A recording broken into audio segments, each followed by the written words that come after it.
And while right now retirement might seem like a lifetime away, if we don't start saving now, then we might get down the road and have a harder time retiring with the amount of money we want.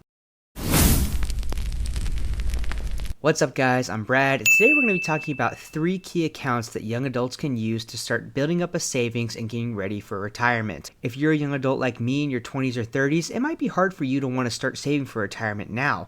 So let's take a look at why we need to start saving now and how it will help us in the long run. I'm sure everyone's heard people like Dave Ramsey talk about how if you're 18 years old and you put away $100 a month, by the time you're 65, you'll be a multimillionaire.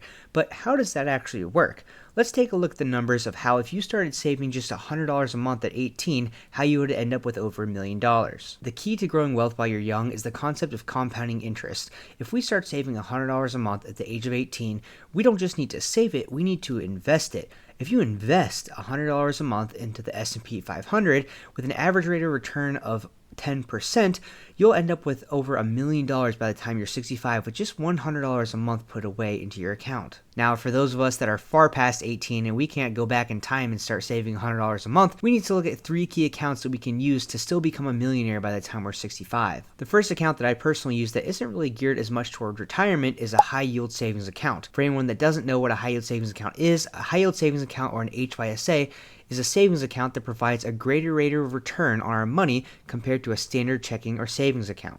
It's still completely liquid and it's not investments like some other accounts are. It's still our money. It's just that money sitting in their account and you get a higher rate of return, usually anywhere between 3 and 5% annually. This is a great account maybe for you to hold your emergency fund or any extra savings that you don't necessarily want to invest, but that you want to have liquid enough and still get a return on that money. I personally do it in that way to where I have my emergency fund money sitting in that high yield to where I can still pull it out if something goes wrong and I need to spend money on something, but it's not getting a 0% return. I'm still getting 3, 4, 5% in that high yield without having to worry about it not being liquid. While it isn't necessarily geared to retirement, this is still a great account to build wealth with. If you're not wanting to invest and you're kind of worried about not being liquid, maybe you are worried about some expense that might pop up on top of your emergency fund, this is a great account that you can use to put that money in, put that savings away, and still get a return without having to worry about investing. Now, the second account, and the one that probably everyone's most familiar with, is your 401k. A 401k is a pre-tax advantaged retirement account,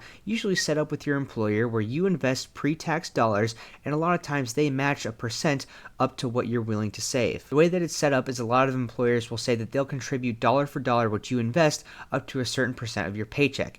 So let's say that you make $100,000 and an employer says that they will match up to $5,000. If you put away $5,000 of your pre-tax dollars into the 401k, they will also match that. So annually, you'll end up with $10,000 in your 401k every year. Now, unlike the high yield, this is an investing account. So once you contribute your pre-tax dollars and your employer matches that money, you need to make sure that it's being invested into something, whether that be your employer-sponsored plan, the S&P 500, an index fund, or whatever it may be. You need to make sure that money is actually being invested and not just sitting in the account. The big key to this, as best you can, make sure you're taking advantage of every single dollar that your employer is willing to match.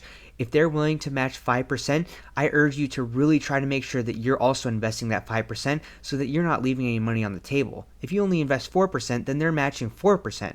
And that's 1% of their money that they're just going to give you for free that you're missing out on now just because you didn't put that money away. If you're able to put away more than that, again, it's a tax advantaged account, but really make sure that you're at least getting that money that they're willing to match, and that 4 or 5%, whatever they're willing to give, you're taking full advantage of that so you're not leaving anything on the table. The third key account that young adults need to take advantage of is the Roth IRA. A Roth IRA is a post-tax advantage account where you invest post-tax dollars and then it grows tax-free. So if I invest $500 at the age of 18 and it grows all the way to $5,000 by the time I'm 65, I pull all of that $5,000 out absolutely tax-free, nothing owed to Uncle Sam. Instead of that money getting pulled out from your paycheck like the 401k, you're using after-tax dollars. So you need to be able to set this account up on your own. Pretty much any bank, Fidelity, Robinhood, or any of these big names will have a Roth IRA set up. You just need to make sure that when you set up the account, you're setting it up as a Roth IRA and not a standard investing account. Once you contribute your post-tax dollars, it's the same as the 401k, where you need to make sure that you're investing in ETFs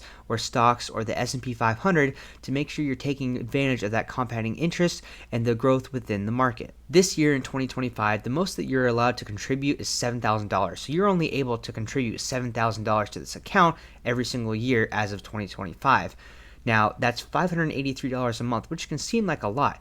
But if you're able to max that out, then that's money that grows and can be traded tax-free to where when you get to retirement, you can pull it all out without having to owe anything to the government. A very common misconception about the Roth IRA is that once you contribute, those dollars are locked in until retirement. If I contribute $1,000 and it grows to $10,000, that $10,000 is in that Roth IRA for tax-advantaged investing, but I can still pull out that initial $1,000 without having any issues. I invested $1,000 post-tax dollars to the account, and it's not locked in there. I can still pull it out. Just that other $9,000 from the investing that grew from my stocks and ETFs, I cannot pull that out without having a penalty before the age of 59 and a half. However, that initial amount, that initial $1,000 that I invested, I can pull that out without having to pay any fee. Now, whether you're starting at $500,000 or $0, don't feel like you're behind or that you need to catch up to anyone. You need to make a plan and figure out how much you're wanting to invest every single month, and then you can build off of that. If you haven't started saving, there is no better time to start saving and investing your money to start building that wealth and taking advantage of compounding interest so you can build up for retirement in the future. Leave a comment with your favorite investing strategies regarding your 401k and your Roth IRA, and don't forget to like, subscribe, and follow along for more wealth and personal finance content.